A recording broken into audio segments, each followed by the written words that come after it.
We're joined by Mike McClure of E.S.C.A.P.E. Hey, Mike, how you doing? Good, Jim. How are you? Not bad for a Monday. All right, so National Fire Protection Association says there's one thing that probably contributes more to fire than a lot of other things, and it doesn't surprise me, but then again it does because of all of the warnings and everything. Unattended cooking. Unattended cooking, both in the state of Michigan and also across the country, is the leading cause of home fires and home fire injuries. So we're taking this week, State Fire Marshal Miller, fire departments all across the state, and E.S.C.A.P.E Fire Safety, making sure that we let people know ways they can prevent fires from happening, but also we'll talk just briefly about what to do if there is a fire, just kind of review some of those safety tips. Fire departments are in the schools, and it's a great opportunity, again, to talk fire safety. Let's talk a little bit about, all right, say you're in the kitchen and you're cooking something and all of a sudden for some reason your pan catches on fire. It's relatively simple what you should do, but it's when a fire breaks out, that's not people don't exactly act normal, kind of. They can freak out or whatever. Michael, what's the best thing to do? Say you're cooking in a pan and you have a fire. Well, the first thing to do is prevention. So if we are cooking, broiling, or frying, we should make sure that a trusted adult stays in the kitchen and stands by the pan. That's our slogan now, stand by your pan and make sure we prevent the fire. Should a fire occur, we want to make sure that a grown-up takes an oven mitt and slides a cookie sheet or a pan cover over the pan so we smother that fire and we make sure that we don't touch the pan. Biggest mistake that a lot of people will do if there's a grease fire is they'll try and throw water on it, and that absolutely is the worst thing that anyone can do. Don't throw any flour or anything on that fire. Just cover it with a pan or a cooking sheet, and that will put the fire out. Let that pan cool for between 15 and 20 minutes, and then it will be safe to move it. And also make sure that the burner then is turned off so we don't keep adding heat to that pan that's on fire. Now, obviously it would help if you had a fire extinguisher in your kitchen, which a lot of people recommend. I mean, it's not, something that's not required or whatever, but still, where is a good place to put the fire extinguisher so that it's readily available in case something happens? Well, a couple things on a fire extinguisher. It is a good idea to have one in the home. The big misconception, especially when we have a cooking fire, is people will use that fire extinguisher, and especially if it's flammable grease, they'll actually do more harm by spreading the fire out of the container. So we have to look at the type of fire it is. If it's a grease fire, again, it's better to cover it. If we have a fire, say, in a trash can, maybe somebody's carelessly discarded a cigarette or a candle is tipped over or something like that, maybe a safe choice to use a fire extinguisher, but we always want to make sure that people understand fire extinguishers improperly used can actually make the situation worse. The other thing in the kitchen we need to think about is making sure we have a kid-free zone, keeping children at least 3 feet away from stoves and any areas where hot foods are prepared or served, because that is a leading cause of burn injuries.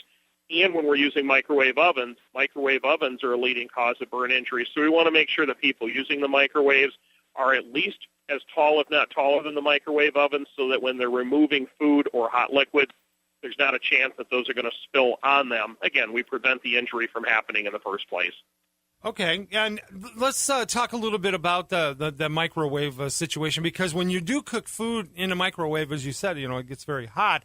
But yep. I'm gonna specifically zero in on microwave popcorn, because a lot of people don't necessarily read the bag, but you really don't want to take that bag right out of the microwave and then rip it open right away. Do Correct. You? No, that's not a good choice. Yeah, it's not a good choice because, again, that can be a problem where it could cause a steam burn. So leave it a few minutes or leave it a minute or so.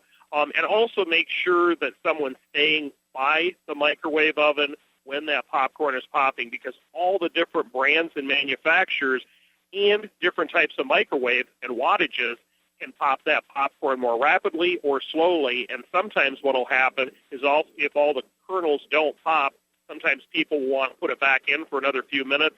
that actually can overheat the kernels and cause a fire. So we want to prevent that. Michael McClure, of course, from E.S.C.A.P.E. All right, speaking of E.S.C.A.P.E., Michael, let's talk about the obvious situation, and that is nobody wants a fire in their house. But one of the most important things to do is to obviously have a way out of the house and maybe have more than one way in case there's a way blocked. Absolutely, and I heard on the tease just before we came on air together, you were talking about making sure you have two ways out. Absolutely very important, and this is a great week for families to sit down, look at their home, look at multi-levels in their home. If they're upstairs and the downstairs is blocked by smoke or fire, they may need to use an escape fire ladder going outside the window, safely outside.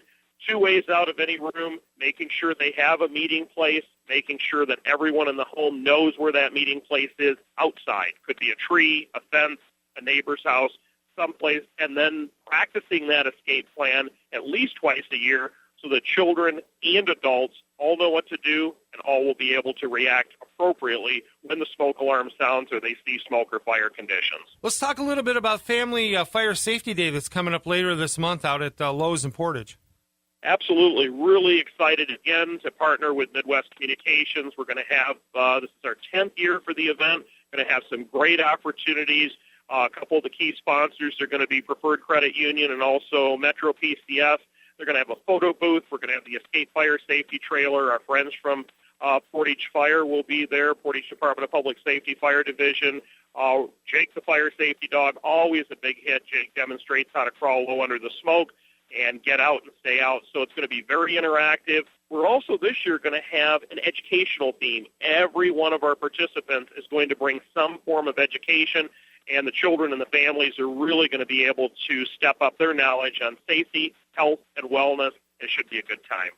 Sounds like it'll be good. Now, this is coming up Saturday, October 26th from 10 to 2 at the Lowe's in Portage on Southwest Nidge. And if you want more information on it, you can call 269-492-3340. But it sounds like and there's a lot of organizations that are pairing with us. So this is going to be after Fire Prevention Week, but it's still a great event, and you really need to get out. So, Michael, if people want more information about E.S.C.A.P.E, Jake the Fire Dog, all the good stuff that you guys do, where can they go?